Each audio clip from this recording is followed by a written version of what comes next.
ABC 6 News 11 at 11 starts right now.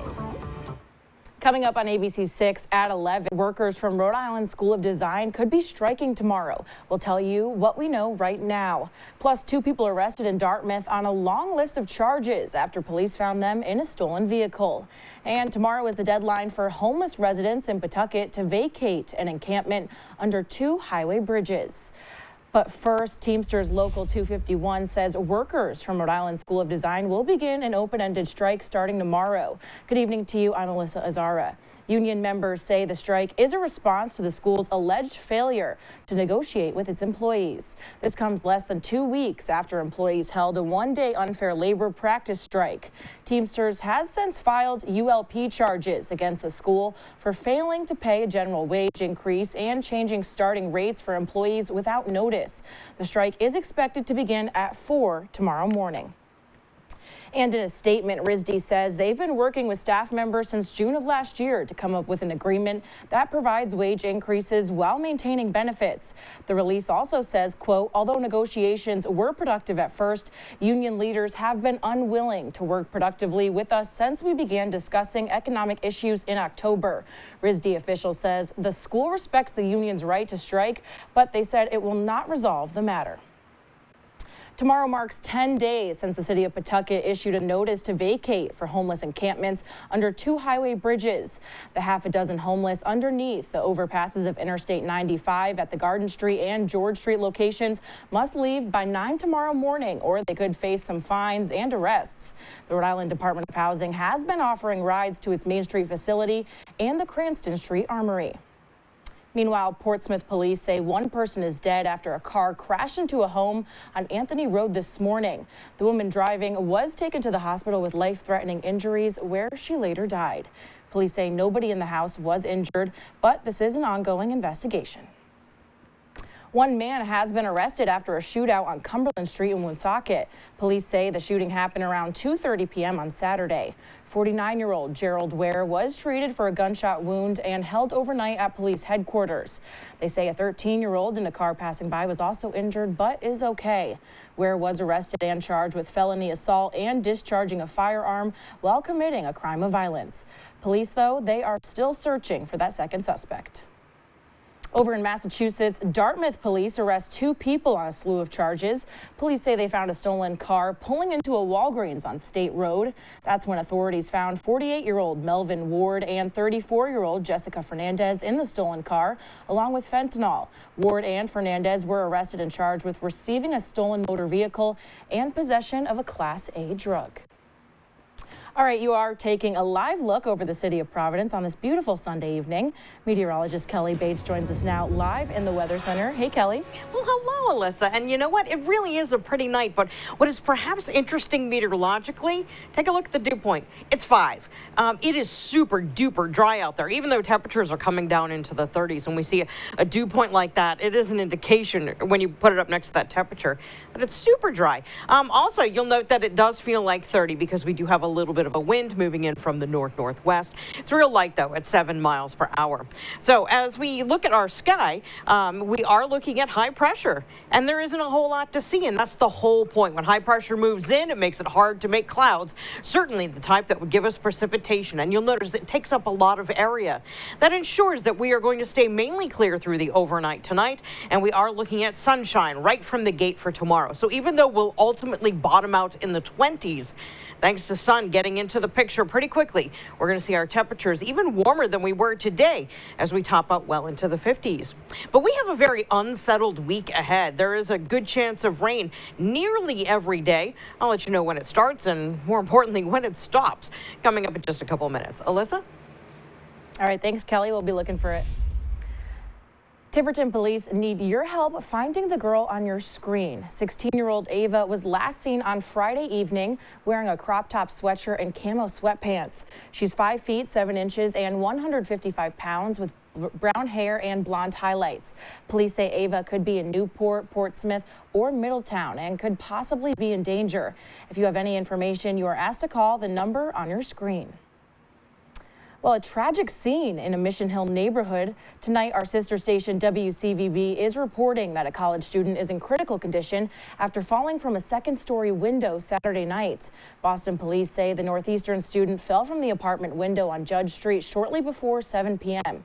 One witness says they saw a large group of people gathered around outside and believe the apartment houses fraternity members.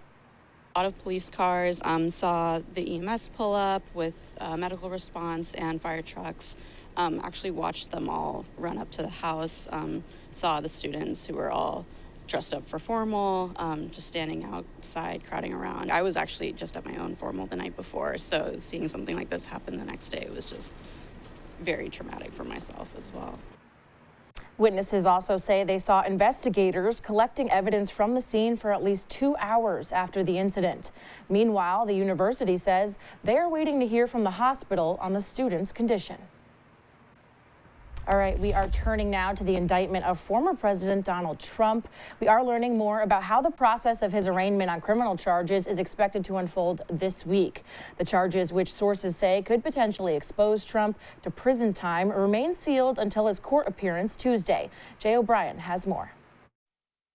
Amid heightened security, former President Trump is preparing to fly to New York tomorrow from Florida for his arraignment Tuesday on criminal charges. Sources say Trump is facing around 24 charges, including felonies that could potentially expose him to prison time. He's gearing up for a battle. This is something that obviously we believe is a political persecution, and I think people on both sides of the aisle believe that it's a complete abuse of power. The charges stem from an investigation focusing on an alleged hush money payment to adult film star Stormy Daniels near the end of the 2016 campaign. The alleged hush money itself isn't a crime, but the way Trump may have accounted for it might be. The indictment comes as a new ABC News Ipsos poll asked, should former President Trump have been charged with a crime?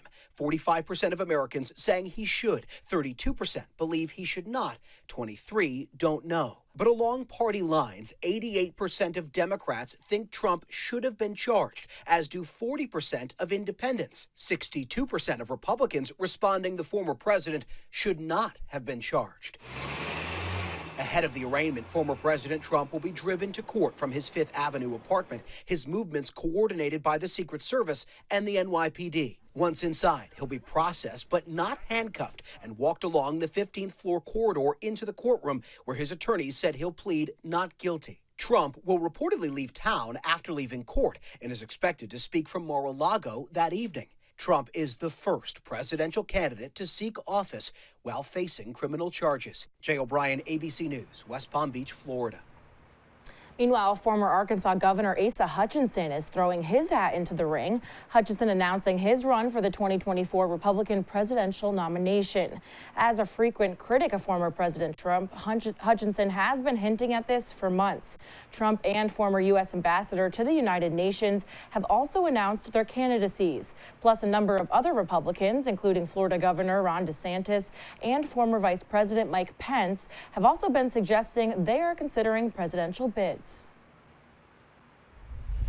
Turning now to our top health stories tonight, millions of Americans are expected to lose their Medicaid coverage in the coming months.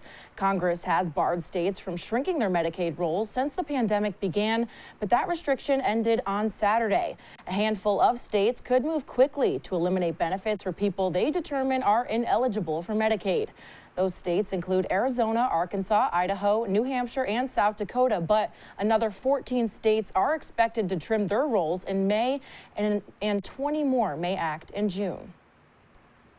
Well, some unsettling news for those who enjoy drinking alcohol. A new study found drinking moderate amounts of alcohol every day does not, as once thought, protect against death from heart disease, nor does it contribute to a longer life. The study examined existing research on the health and drinking habits of nearly 5 million people. It found that even drinking relatively low levels of alcohol increased the risk of death. All right, we still have a lot of news to cover. Coming up after a round of deadly storms in the South and Midwest, a tornado watch is in effect for parts of Louisiana and Texas. Plus, our meteorologist Kelly Bates is tracking our weather here at home as we head into the overnight. Stay with us.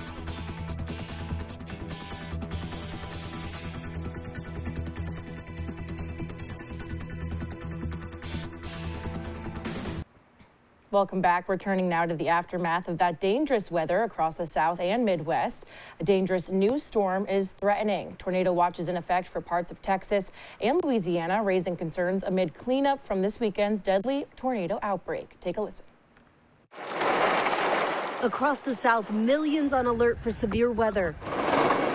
It follows at least 59 tornadoes that ravaged 11 states on Friday and Saturday. A doorbell camera in New Jersey capturing what appears to be a tornado as the system slammed the East Coast. At least 4 tornadoes ripped across the state. High winds knocking down trees in Howell Township. Lights started flickering and then eventually went off. I was traumatized. In Sussex County, Delaware, one person died after a home collapsed. Meantime, in Little Rock, Arkansas, these before and after satellite images showing the devastation and a path of destruction left behind.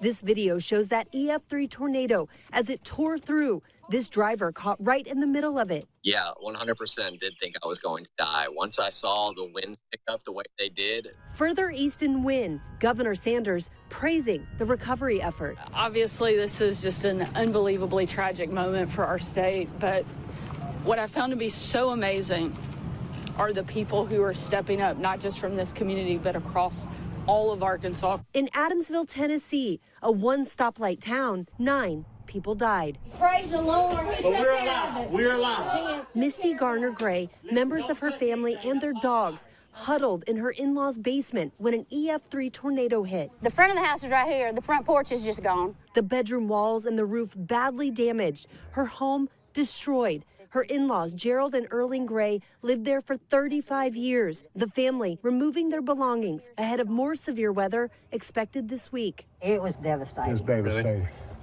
But we was happy. We were none of us hurt. Rhiannon Alley, ABC News, New York.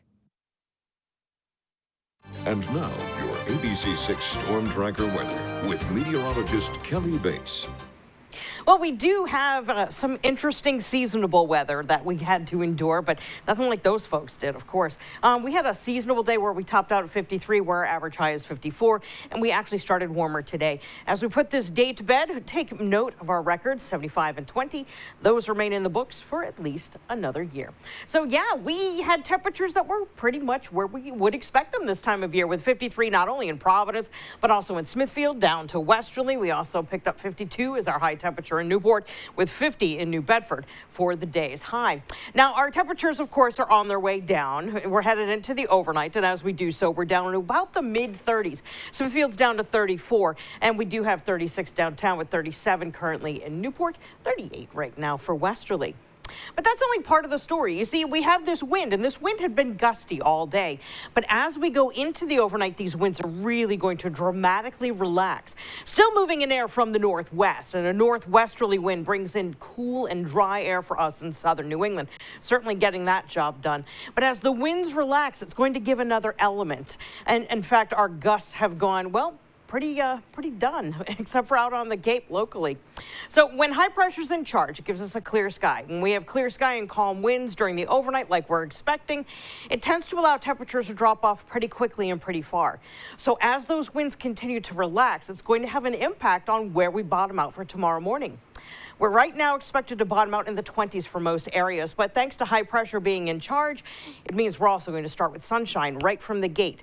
And the sun is strong this time of year, our sun angle. So we're going to get into that warming fairly quickly. We will recover from those bitter cold overnight lows.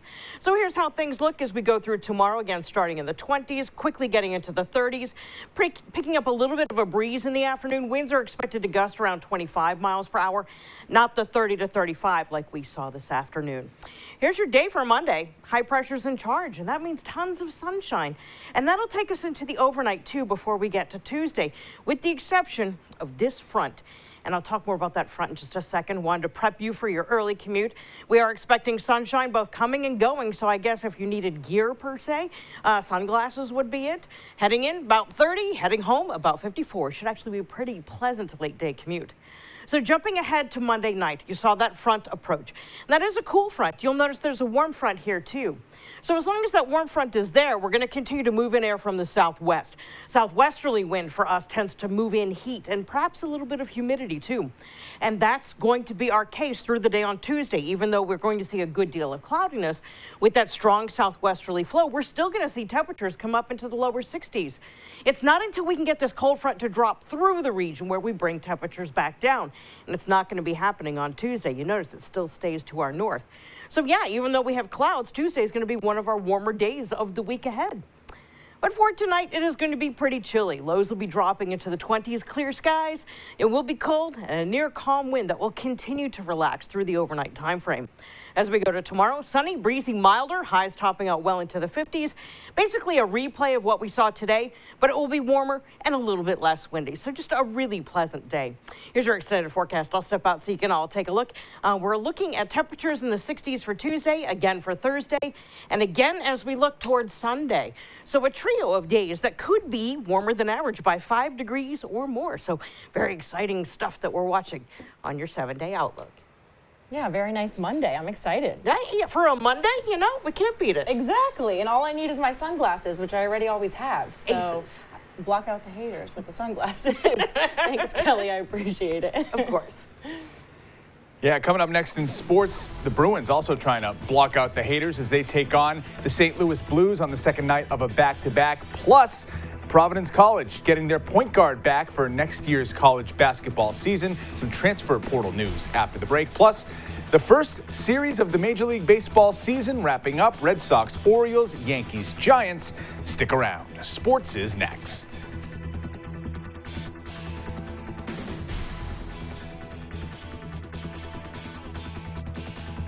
Now, ABC 6 Sports, sponsored by DeStefano Brothers Concrete Coatings. Another day of breaking news for the Providence College men's basketball team. Today, a refreshing story regarding one of the freshman standouts from last year's team. Jaden Pierre will not be transferring from PC. He will be staying with the Friars for his sophomore season. After Ed Cooley left Providence for Georgetown, Pierre put his name into the transfer portal, but he will not be leaving. New head coach Kim English making the announcement on social media after he beat Pierre one-on-one on the court last week. Watch you guys play every single game from the last season. I know all of your games. Jaden, you know I know your game.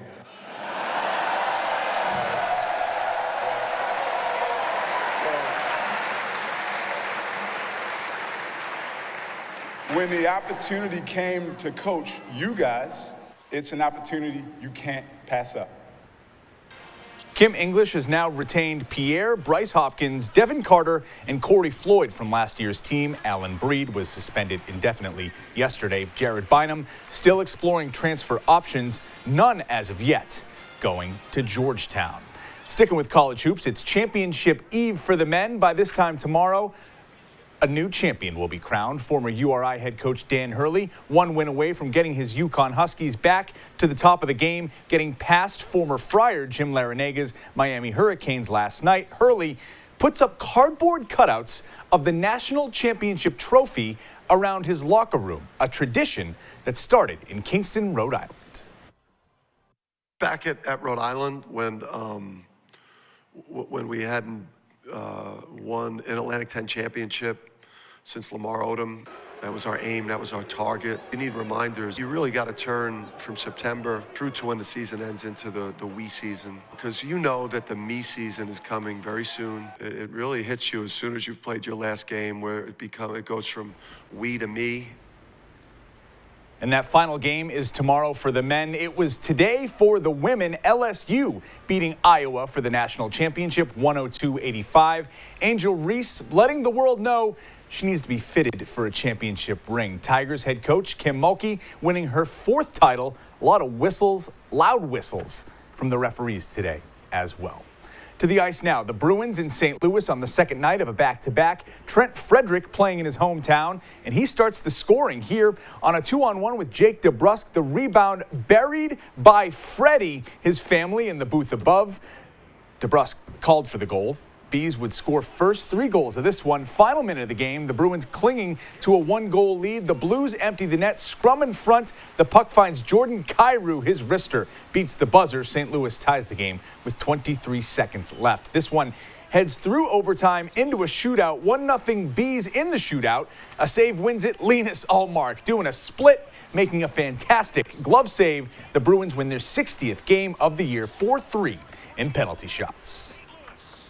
It's been pretty electric, to be honest. It's been crazy. You know, it's one of those things that there's a lot of question marks going into our team at the beginning of the year. You know, a lot of naysayers, and we had some big injuries, obviously, but we just try to grow as a group and try to get those guys back on board. You know, getting 60 wins tonight, that just sums up how good our team truly is. We have guys not even playing, and obviously, you know, other teams are doing that too, but it's one of those things where I've never really been a part of a group like this. We just continue to grow and find ways to win. The number 9, a magic number for the Boston Red Sox. Teddy Ballgame's number, Ted Williams. That jersey now retired. It's also the average amount of runs scored by the Red Sox so far this season. 9 in a win yesterday, 9 in an opening day loss. Rubber match of the first series of the year against the Orioles, coming out swinging, already up 1-0. Then Kike Hernandez doubles that lead. Solo shot over the Green Monster. Boston building a 3-0 lead. But back to a 1-run game in the 5th. Tanner Houck gives that lead up. Cedric Mullins sends one into the Red Sox bullpen, tying this game up at 3. Despite the pitching issues, the Sox bats continue to bail them out. Adam Duvall, his first series in Boston with 3 hits today, including this one to give Boston some breathing room. 5 RBI in 3 games for the center fielder. The Red Sox winning their first series of the year, hitting their magic number, scoring 9 runs, 9-5 the final score. Everybody wanted to, like I said, they want to count us out. They want to say, like, you know, we're going to be last in our division, but, you know, we don't feel that way. We like our team. We feel like, you know, the more we play, the more we start having, like, wins like yesterday, the walk-off with Duvall. Like, these are things that fire up the clubhouse, that get the boys going, get them together, get the chemistry going right, take off kind of a little bit of pressure, if you will. The Bronx Bombers on full display at Yankee Stadium as the Yanks go for the series win against the Giants. Aaron Judge goes up-o taco to start the scoring home team up 1-0. A big 3rd inning for the Pinstripes. Giancarlo Stanton watching this one go. 2-run shot. It's 3-0 in a jiffy. The Yankees' first 4 runs all coming by way of the long ball. The pitching backs them up. A 6-0 shutout win. Next up, the National League champion Phillies going to the stadium tomorrow. Both Stanton and Judge going deep today. Everybody wanted to, like I said, they want to count us out. They want to say, like, you know, we're going to be last in our division, but, you know, we don't feel that way. We like our team. We feel like, you know, the more we play, the more we start having, like, wins like yesterday, the walk-off with Duvall. Like, these are things that fire up the clubhouse, that get the boys going, get them together, get the chemistry going right, take off kind of a little bit of pressure, if you will. The New England Revolution had a 2-game winning streak snapped last night, a 1-1 draw with New York City FC, but the Revs have a case to make that they should have won it 2-1. No score here in the 61st minute. New England's Dylan Barrero fires off a New York defender. It goes into the net. The light show goes off. Looks like it's a goal, but the virtual referee determines that the goalkeeper was illegally screened by Gustavo Bo in front of him, making the score null and void. Revolution head coach Bruce Arena furious after this one. Not allowing that goal was completely ridiculous. I mean, VAR is supposed to correct mistakes, not create them. I think they said Gustavo was in the line of the goalkeeper and the guy wasn't playing the ball. It completely absurd. It's ridiculous. It's, you know, we're wasting our time even discussing it. But we will continue to discuss it. That's all for sports. ABC 6 News will continue after the break.